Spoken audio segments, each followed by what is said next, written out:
สบายดีพ่อแม่พี่น้องสวัสดีท่านผู้ชมทุกท่านพอกับเคยหลายอีกแล้วพ่อแม่พี่น้องอดใจบ่ไหวพี่น้องเลยขอไปเบิ่งคักๆจักบาทเนาะกำลังตึมๆอยู่ตอนนี้วงเพิ่นกำลังเสพสดเพิ่นว่างานเปิดเลยเด้อพี่น้องเนาะอยู่บ้านน้ำมงพี่น้องมาเบิ่งได้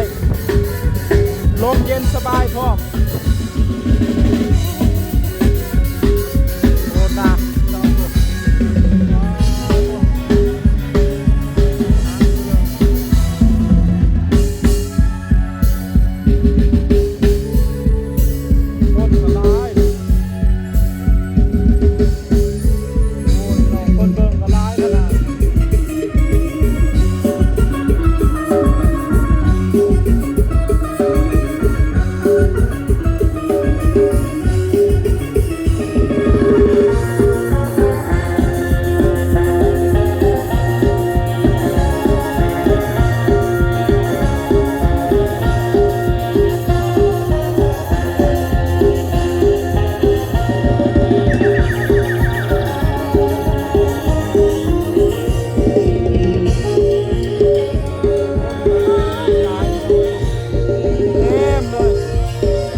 ขอเสียงตบมือจากพี่น้องให้น้องสาวลาเลนเซอร์และทั้งอาจารย์ดนตรีทั้ง4ท่านเนี่ยพี่น้องเนาะเป็นกำลังใจกับทุกงานที่ฝากต่อเราใส่